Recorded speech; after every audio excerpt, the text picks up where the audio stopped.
साथियों, लोक बच्चों के लिए उससे संबंधित अपन टॉपिक लेंगे आज, लोक प्रशासन का क्षेत्र। ये जो इस संबंध में अपन ये बात कर सकते हैं कि लोक प्रशासन के क्षेत्र के संबंध में कुल 4 दृष्टिकोण हमारे सामने प्रचलित हैं। पहला है व्यापक दृष्टिकोण, दूसरा है संकुचित दृष्टिकोण, तीसरा है पोस्ट कॉर्ब दृष्टिकोण और चौथा है लोक कल्याणकारी दृष्टिकोण। तो पहला जो है व्यापक दृष्टिकोण, इस दृष्टिकोण के अनुसार लोक प्रशासन सरकार के तीनों अंगों कार्यपालिका, व्यवस्थापिका एवं न्यायपालिका से संबंधित है। अर्थात इन तीनों सरकार के अंगों का क्षेत्र इसके अंतर्गत आता है। इसके अनुसार लोक प्रशासन के क्षेत्र में वे सभी क्रियाकलाप आते हैं जिनका प्रयोजन लोक नीति को पूरा करना या क्रियान्वित करना होता है। इस संबंध में प्रोफेसर वाइट ने इसको परिभाषित करते हुए लिखा है, लोक प्रशासन में वे सभी कार्य आते हैं जिनका उद्देश्य सार्वजनिक नीति को पूरा करना अथवा लागू करना होता है। इसी प्रकार मार्क्स का कथन है कि अपने व्यापकतम क्षेत्र में लोक प्रशासन के अंतर्गत सार्वजनिक नीति से संबंधित समस्त क्रियाएं आती है। इसी प्रकार इसको परिभाषित करते हुए विलोबी ने लिखा है, अपने व्यापकतम अर्थ में लोक प्रशासन उस कार्य का प्रतीक है जो सरकारी कार्यों के वास्तविक संपादन से संबंध होता है, चाहे वे कार्य सरकार की किसी भी शाखा से संबंधित क्यों न हो। जो लोक प्रशासन का व्यापक दृष्टिकोण है, इसके कतिपय समर्थक विद्वान हैं जैसे LD. White, marks, Willoughby, Negro, Simon आदि। तो जो व्यापक दृष्टिकोण है वह ये मानता है कि सरकार के तीनों अंगों के कार्य, कार्यपालिका का हो, चाहे व्यवस्थापिका का हो, चाहे न्यायपालिका हो, इससे संबंधित है। इसी प्रकार दूसरा दृष्टिकोण है संकुचित दृष्टिकोण। इसके अनुसार लोक प्रशासन का संबंध शासन की केवल कार्यपालिका के शाखा से है। जो कार्यपालिका के कार्य हैं जो लोक नीति के लिए होते हैं, केवल वही कार्य लोक प्रशासन के क्षेत्र में आते हैं। इसमें विद्वान साइमन लिखते हैं कि लोक प्रशासन से अभिप्राय उन क्रियाओं से हैं जो केंद्र हो या राज्य सरकार हो या स्थानीय सरकारों की कार्यपालिका शाखाओं द्वारा संपादित है। अर्थात जो कार्यपालिका की जो शाखाएं हैं उसके द्वारा जो संपादित कार्य है, केवल वे ही लोक प्रशासन के क्षेत्र में आते हैं। इसी प्रकार लूथर गुलिक हुए हैं महान विद्वान पब्लिक एडमिनिस्ट्रेशन के। उनका मत है कि इसका विशेष संबंध कार्यपालिका से ही है। अर्थात ये जो संकुचित दृष्टिकोण है वह ये मानता है कि लोक नीति को पूरा करना या क्रियान्वित करना है तो इसमें केवल कार्यपालिका के किए गए कार्य ही कि इसके क्षेत्र में आते हैं।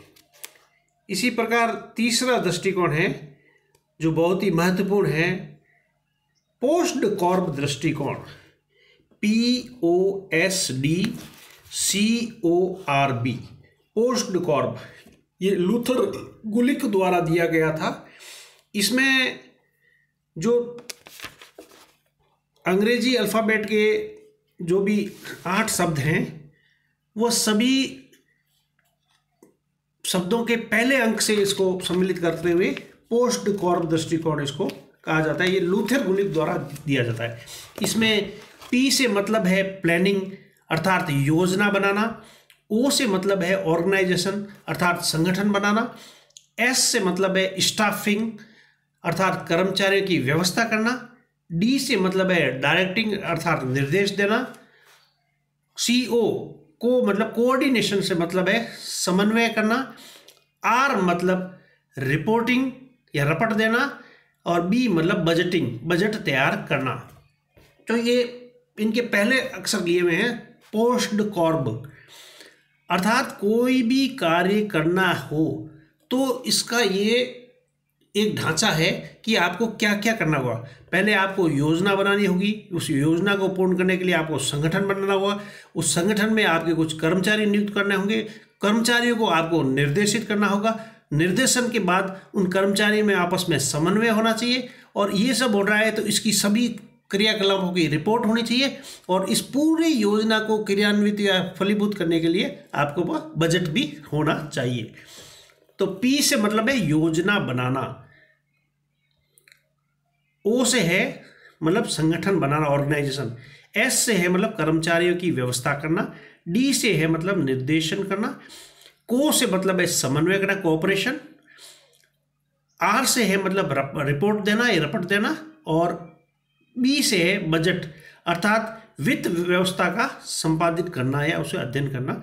तो ये सभी चीज़ें पोस्ट कॉर्प क्रियाएं सभी संगठनों में संपादित होती है। इनका मानना है कि सभी प्रशासनिक संगठन है उसमें पोस्ट कॉर्प सिद्धांत के आधार पर ही सभी कार्य संचालित। प्रशासन का चाहे कोई भी क्षेत्र हो तथा कोई भी उद्देश्य हो, प्रबंध संबंधी सामान्य समस्याएं सब में एक जैसी और अनिवार्य होती है। लोक प्रशासन में कार्य क्षेत्र के संबंध में पोस्ट बोर्ड विचारधारा को सामान्यतः सभी जगह इसको स्वीकार किया गया है। ये बहुत ही महत्वपूर्ण है। और इसके बाद अंतिम है लोक कल्याणकारी दृष्टिकोण। लोक प्रशासन का जो फोर्थ है लोक कल्याणकारी दृष्टिकोण, तो इसके अंतर्गत है लोक प्रशासन के क्षेत्र के संबंध में जो लोक कल्याणकारी दृष्टिकोण है उसमें समर्थन में राज्य और लोक प्रशासन में अधिक अंतर नहीं मानते। अर्थात राज्य और एडमिनिस्ट्रेशन लोक प्रशासन है उसमें ज़्यादा अंतर नहीं है। उनके मतानुसार वर्तमान समय में राज्य लोक कल्याणकारी हो गए, लोगों के हितार्थ काम करते हैं सभी संगठन या सभी सरकारें, अतः वो चाहे केंद्र सरकार हो, चाहे राज्य सरकार हो, चाहे प्रांतीय सरकार हो, चाहे स्थानीय सरकार हो या स्वायत्त शासन की कोई भी संस्थाएं हो। अतः लोक प्रशासन भी लोक कल्याणकारी है और दोनों का लक्ष्य एक ही है, जनहित अर्थात जनता को हर प्रकार से सुखी बनाना। इस दृष्टिकोण के समर्थक कहते हैं कि आजकल लोक प्रशासन सभ्य जीवन का रक्षक मात्र ही नहीं है, वह सामाजिक न्याय एवं सामाजिक परिवर्तन का भी महान साधन है। इससे स्पष्ट होता है कि लोक प्रशासन का क्षेत्र जनता के हित के लिए किए जाने वाले सभी कार्यों का तक फैला है, अर्थात जनता के हित के लिए जो भी है वो सभी इसके अंतर्गत आते हैं। जब बच्चा पैदा होता है और जब तक वो उसकी अंतिम यात्रा या वो जब तक उसको अंतिम जीवन के अंतिम दिन तक या उसके बाद भी ये सभी क्षेत्र लोक कल्याणकारी राज्य के कार्य के अंतर्गत आता है। और तो इस प्रकार ये 4 दृष्टिकोण है, संकुचित दृष्टिकोण, व्यापक दृष्टिकोण, पोस्ट कॉर्प दृष्टिकोण और लोक कल्याणकारी दृष्टिकोण। Thank you. मैं रविंद्र सिंह राठौड़, सह आचार्य राजनीति विज्ञान विभाग, department of political science, government Bangur PG college Pali. Thank you.